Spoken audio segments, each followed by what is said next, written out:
I'm delighted to welcome on stage another advisory board member at ECHO, Rosie Halfhead, who is also responsible for our next session. So Rosie, please.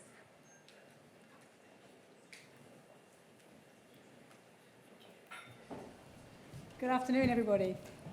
Gosh, we've had some fascinating insights since we started at 2:30. We've heard about different variations of purpose, different forms of capitalism, and great examples of doing good at the national and at the corporate levels. And we've now just had, through the questions after the fascinating insights and things that Paul shared, the great segue into the worlds of communication, marketing and media, and whether they are our friends or our foes, or whether they are fact or fiction, as we actually move into this sort of quest for finding what is good. We have two great speakers who are going to join us now, Phil Thomas and Su-Mei Thompson. Phil, amongst other things, is the chairman of the Cannes Lions Awards, the world's biggest celebration of creativity in marketing and efforts to be changing hearts and minds. Su-Mei comes from the world of NGOs. And NGOs maybe have been filling a gap in recent times, or quite long recent times, that the brands and the bigger businesses are now moving into, where governments perhaps were failing. So we've got an interesting, I think, mixture of things to talk about now as we bring together the creativity and where we go next with that. And I just want to give a plug for Media Trust, because it is a charity. And just for those of you who don't know it, in the course of the last 6 months, through the work that they do by actually drawing on media and creative businesses to support charities and young people and other disadvantaged organizations to actually have a stronger voice in the worlds of what they're doing. They've had the involvement of 1,922 charities. They've got 1,295 volunteers from the worlds of marketing and media. And they've directly impacted 1,217 young people by helping them to upskill and create opportunities for them to work in these creative and media businesses. So that's fantastic, and I've given you the plug you so much deserve, and welcome to the stage, both of you. So, hi everyone. So our session has a very ambitious and quite provocative title, and I think that could probably fill a whole conference, not just a half-hour discussion. But Phil and I basically signed up to share our thoughts on how we're seeing a surge in Extinction Rebellion type collective action, protests, fueled by frustrations of institutions continuing to mount and trust in institutions continuing to erode. And that is putting brands under massive pressure to demonstrate what they stand for, and that they're not just about optimizing shareholder returns.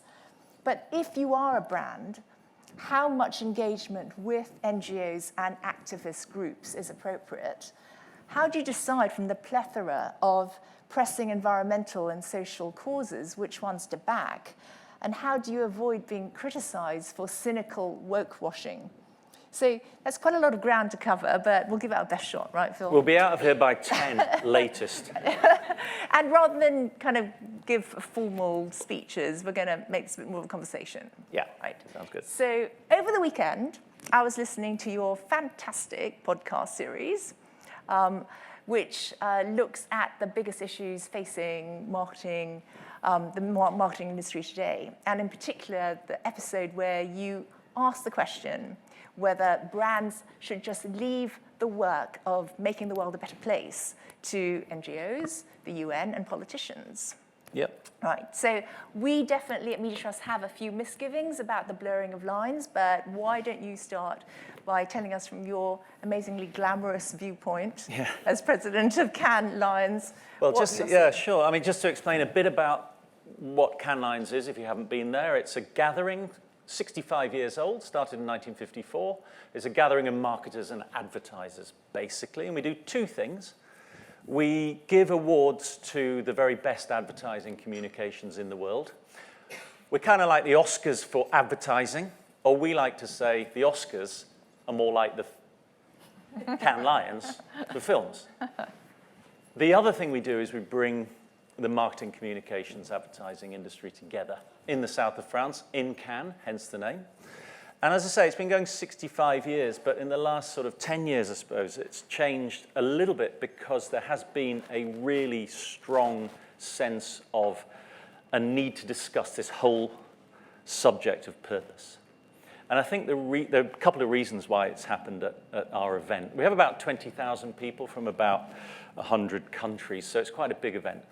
And I think there's a couple of reasons why it's happened in particular at our event. The first reason is that our festival has started to attract the NGOs and the charity sector, really from the UN downwards. So we've had Kofi Annan speak, and we've had Ban Ki-moon speak, and the UN usually are at the festival, but not just them, hundreds and hundreds of not-for-profits, NGOs have come to the festival.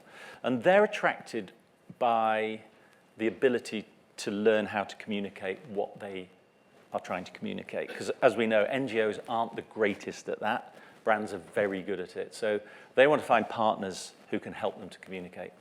The second reason I think that purpose has become such a big thing at the festival is because we are about communications, and we're about the kind of consumer-facing branding of these large organizations. So therefore, how you show up and how you present yourself is part of your marketing strategy, is part of your branding and PR strategy. And so therefore, it's kind of at the heart of what we do. So it's become the place where the likes of Procter & Gamble like to quote things like the Accenture research that was done recently, that 63% of their own customers expect them to take a stance on things. And this year, it was the place that Alan Jope, who's the new CEO of Unilever, chose to announce that he was going to get each of his brands to come and present to him. And unless they could prove that they had a purpose beyond just making money, in other words, unless they could prove that they were making the world a little bit of a better place, he was going to sell them. He was going to actually divest of brands that didn't have a purpose. So this kind of maelstrom of conversation has taken place at our festival all the time. Yeah. So I agree that brands and companies need to be part of the solution, but I think from the charity sector perspective, what is a bit frustrating is that in their new fervour for purpose, many brands aren't talking to the NGOs and charities that have been plugging away at the coalface on these issues for decades. So as you heard, at Media Trust, we exist to help charities and underrepresented communities have a stronger voice. And we think it is so important that people with lived experiences of social issues, that purpose-driven campaigns are purporting to try and save, are properly consulted and have a voice. I mean, you can't claim to be authentically motivated to save people if you're not engaging with them. And campaigns, no matter how brilliant creatively, shouldn't just be cooked up by brands and their creative agencies without the appropriate degree of consultation. So we have challenged brands and their agencies about why they're not consulting or attempting to collaborate with NGOs, and we've been told many brands are worried that the messaging of the campaign will get hijacked by the NGO partner, because at the end of the day, brands and NGOs are motivated by different things. Brands are worried about losing control of the messaging and the outcomes. Well, you know, no one said it would be easy. And what concerns us at Media Trust is the innate distrust and lack of connectivity that that attitude actually suggests. And frankly, it also goes both ways, because many charities are cynical and suspicious of being used by brands to give legitimacy to their newly found purpose. And they just want to know why brands can't just donate more money, more of the critical funding that charities need, and just leave them to get on with the real work. Sorry. So at Media Trust, I think we can see both sides of the argument. And with more and more brands moving to recognize community and broader society as an important key stakeholder, I think brands and NGOs need to sort this out. Because for brands and NGOs to fight for the same causes but operate in parallel universes is just really wasteful and inefficient. And just going to quickly finish. I mean, in an ideal world, I think to create real social change and lasting social impact, you need the involvement of multiple stakeholders, because you need that level of research expertise to gather and analyze comprehensive data. You need the skill set to develop effective, complementary, not overlapping programs. a commitment and financial wherewithal to do all of this on a longitudinal basis, and impact assessment at a much more macro level than is currently happening in our very fragmented landscape. And frankly, that kind of meaningful collaboration or mubadala is what is really going to make a difference. But until we can sort this out, I think you're going to get that level of frustration on the part of people who are just fed up by this lack of joined up action and effectiveness on the part of institutions to tackle our pressing social problems. Yeah, I think, well said. Sorry, bit of a one day I'm going to pulpit. start a consultancy that tries to get these people who speak such different languages to actually understand each other. Because we've done lots of work with the Gates Foundation and with the UN and with numerous organizations trying to bring these two worlds together. And the simple fact of the matter is they speak completely different languages. And that goes both ways, so that when the NGOs are trying to tap into the expertise of the marketers or the agencies, they just don't understand the way that brands operate is completely different from the way that NGOs operate. So I think where we're at the moment is brands are, what we've seen at the festival in the last few years is a movement from the discussion about purpose, right? So 5 years ago, and we do this thing every year where we have about 350 speakers at the festival, maybe more, 500 speakers. And we've got an algorithm that actually finds out the words that are most commonly used on the stage, right? And this is from everybody from Will Smith to, Bill Clinton, whatever. What words are they using the most often? Because it gives us an indication of what is on marketers' minds, right? So a few years ago, the word purpose was constantly used. We did the work this year. We've got to deal with IBM Watson, so it just does it in a heartbeat, and it just tells you the words that are used most often. And it's moved from purpose to activism, right? So it's moved into politics almost. And there are some really interesting examples of this. Probably the most interesting is a big winner that we had this year at the festival, a very famous piece of work from Nike. Now, what Nike did was there was an athlete called Colin Kaepernick in the States. He kneeled for the national anthem in protest at how black people are treated in the US. Now, what Nike decided to do was take sides. And the terrifying thing there's one thing with a brand saying, we're not going to do any harm in the world. We promise we're as green as we possibly can be. But it's a completely different thing for a brand to actually take sides. So what Nike did was they decided to really back this guy. And the initial reaction was brutal. And so people were burning Nike trainers. They were protesting outside Nike shops. It was a really bad backlash for the brand. But of course, ultimately what happened was, when you take sides, you get even more goodwill from the people who agree with you. And that seems to be what's happening now, that brands are trying to do, they're taking things to a little bit of a step further. So I think taking sides is one thing. The other really amazing, really encouraging thing that we certainly saw this year was a willingness to share data and to open source. So we had a number of campaigns this year. For instance, Microsoft, they designed a whole load of console players for their games, Microsoft games for disabled people. But they open sourced it, and they made it available to any games manufacturer. We also saw brands trying to change laws.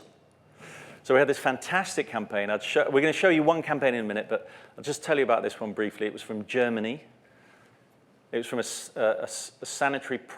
women's sanitary products company.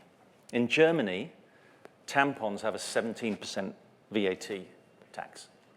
Books have 7%. So this company, they packaged the tampons in books. And they sold them in books. And they got away with a 7% VAT rate. Yeah. They then managed to get 200,000 signatures to go to the German parliament, which forces them to discuss it. and they're very confident that the law will be changed round. So they're those kind of things. And Volvo, we're going to show you one piece of film, keep you awake at this time in the afternoon. This was a winner from Volvo. A couple of things to point out about this piece while Victor gets it set up is Volvo stand for safety. Everybody knows that. But what they're doing with this piece of work is two separate things. They are making safety accessible for everybody and making a point about how it isn't or hasn't been accessible in the past. And they're also, as you see, making their work available to any car manufacturer in the world. So I think when we talk about brand purpose, if you watch that, I mean, would anyone think that was cynical from... It is clearly on their brand. It's clearly doing their brand a lot of good, but that is like the most uncynical piece of communication I think I've ever seen in my life. So I think it's a positive message from many of these brands. Yeah, and I love that, Phil. And listen, I wasn't trying to give you a hard time earlier on, okay? I mean, I'm very grateful that you did invite me to be a jury member 2 years ago, and I remember the campaigns from then were just as great as this. So in my year, I think the award-winning ones were Unilever's Always brand. Challenging in India, women who have their period are considered unclean and they're not allowed to touch the pickle jar. And the campaign was called Touch the Pickle. And it was brilliant. And then to give Procter & Gamble their due, their Ariel washing powder brand, again, back to India, actually had a fantastic campaign which was #DadsShareTheLoad. To spotlight gender equality, and actually men could be doing much more at home. Yeah, because just to finish off, because I think we're going to take a few questions, but I think one of the strengths of these large brand organizations is how they can create communities and how they can package up their messages. And I think that skill is very, very powerful when it comes to some of the big issues that the world's facing at the moment. They are the world's best at it, so we should tap into that. Yeah. Can we just come back to Extinction Rebellion, though? Because you did tell me that Extinction Rebellion did show up at Cannes this year. How did you deal with that? Yeah, they did. So Extinction Rebellion, they wrote an open letter to the advertising industry, and they said, basically, you guys are just trying to sell us a load of shit that we don't want to buy. We're coming for you. And so this was just before the festival, so I thought, oh my God, they're definitely going to come to the festival and they're going to disrupt the festival.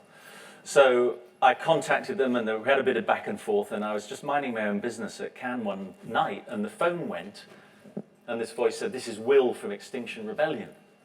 So I said, "Oh, great, you've got in touch." He said, "We've got our bikes, we're at the campsite, we're ready to meet you. We'll meet you, where are you staying?" So I said, "I'm staying at the Majestic Hotel in Cannes." So they said, "Perfect, we'll meet you there in the bar." So anybody who's been to the Majestic Hotel in Cannes will know that the bar is basically made out of solid gold. And the only patrons in there are kind of perma-tanned tourists from southern Europe. And it is the absolute definition of everything you would imagine that Extinction Rebellion hate.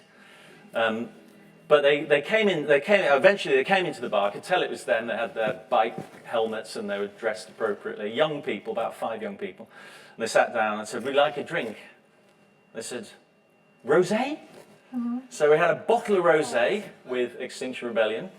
And what was interesting was we cut a deal where I said to them, "Look, everybody's here.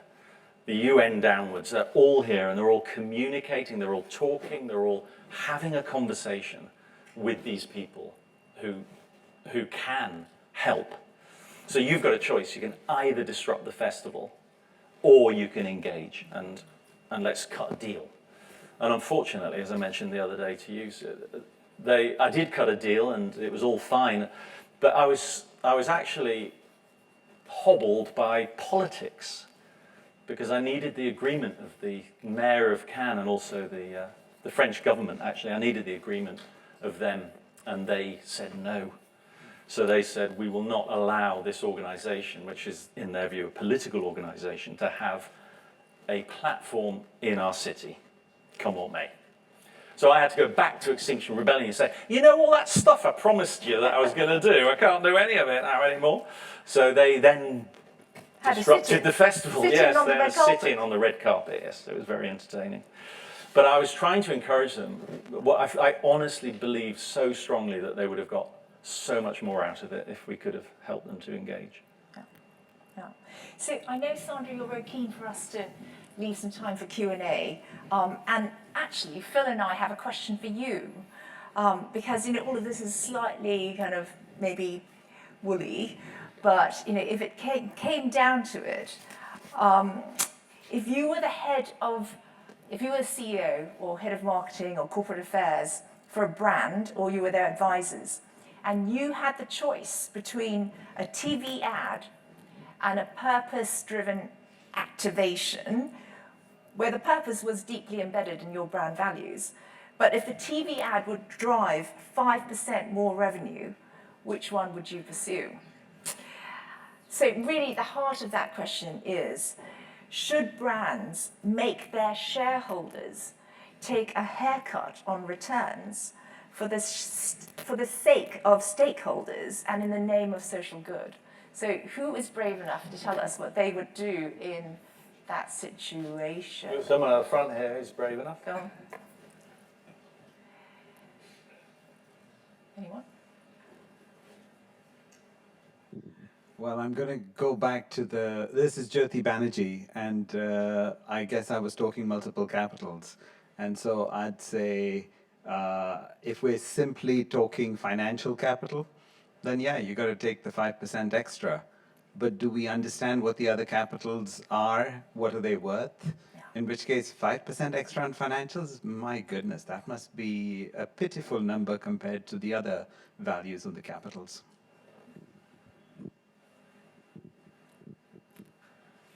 Anybody else? Peter? What would you do? I would say that having your people united behind a purpose is the most powerful thing a company can have. And I think that if it's an either or, I would rather have an initiative which would unite a workforce behind a plan than a TV ad. Interesting. Great. Okay, so should we open? We've got just someone just here. Behind the question, I think there's an assumption that the investors would prefer the 5%. Now, if you talk to pension funds today, and it's changed, and in other institutional investors, I think you might find the majority would prefer the first one anyway. And so it takes the dilemma out if you actually ask your stakeholders what they would prefer, and then you don't have to make the decision, because I think these days, I think it's changed radically in the last 4 or 5 years. There's a recognition that doing the right thing actually is profitable. Yeah, I agree. that's very good. Rosie. A question from Rosie. Do we have a microphone? I've been dying to ask this for a couple of hours now, because we've heard an awful lot about purpose, and I think, again, this is just coming back to the longer-term view versus the shorter-term sort of shareholder immediate gains or whatever, and then also into the whole area of reporting. So is there a case for actually mandating brand purpose, and that all companies should be required to have one, to report on it, to have measures against it, to be transparent about it? Of course. Should you put a threshold on what level a company should have a purpose? If you're an annex shop in Bamford, do you need a purpose?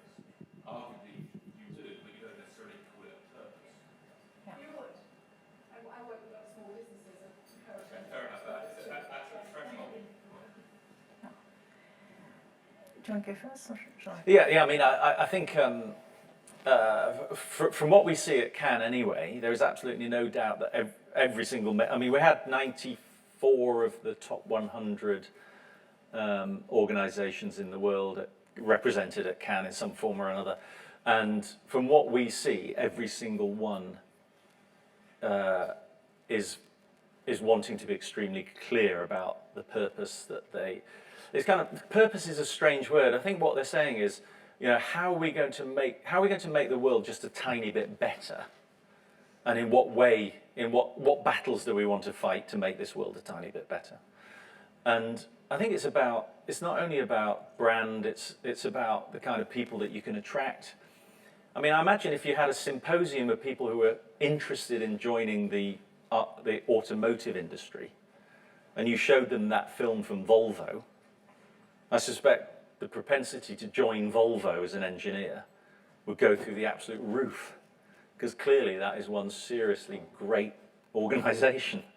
And so I think there are numerous touch points and reasons why it's so clear, but that's what we see. And as I say, it has definitely moved on from, we're kind of going to be slightly wishy-washy about this, to being much more hard-nosed and really clear on it. Sorry, there was a comment over there. Maitland, why are such big brands with so much influence talking about making the world a tiny bit better? Why not a whole lot better? Yeah, well, that was my word, tiny bit better. They may well say a whole lot better.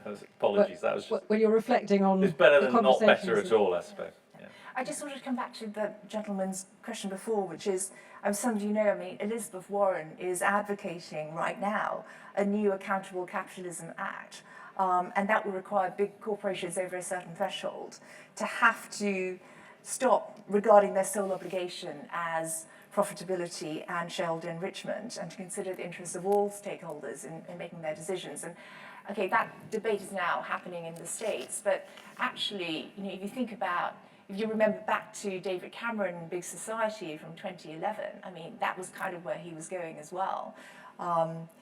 Getting businesses to lean in, encouraging philanthropy, empowering communities, fostering volunteerism, you know, that's a lot of involvement from the business sector. Yeah, just one quick thing though, because last week the round table, you probably read about it, the US round table of businesses, 180 pretty big businesses. The headline was, shareholder return is no longer our #1 priority.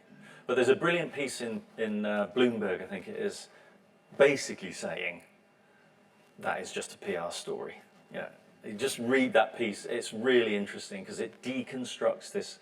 We are not putting shareholder return at the front anymore. It deconstructs that as the maybe PR story that it is. It's quite interesting. 2 questions or comments from the back? 3. Oh, sorry. Okay, sorry. You pick.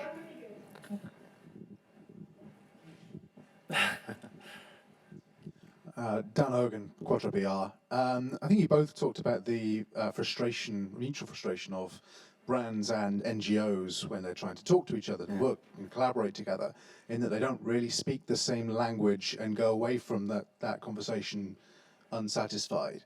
What are your lessons from working on trying to facilitate those conversations to make them work better, to help brands and NGOs and other activist groups speak better to each other and actually come away with mutually satisfactory goals from it?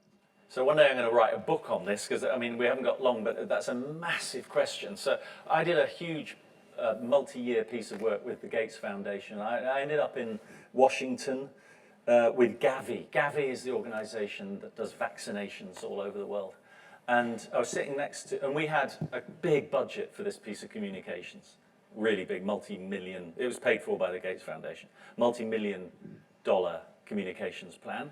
And the scientist who was sitting next to me said, have you got any idea how many children I could vaccinate with all this money?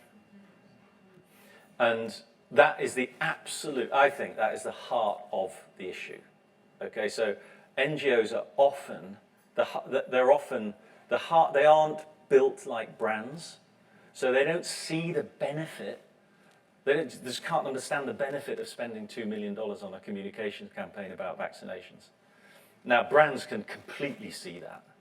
So I think your question's an enormously complex one, but at the heart of it is that, I believe, which is I'm in the business. The reason I'm in this NGO is because I want to help people.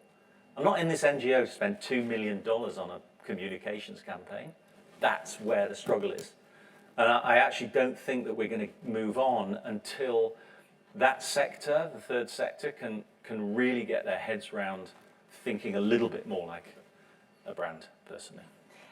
And just another way of kind of answering that question is that I think the media sector is not sufficiently representative of broader society. So actually a big piece of work that we do at Media Trust is around getting more diverse young talent to join the sector. Sorry, Sandra's impatient. I hate to do this.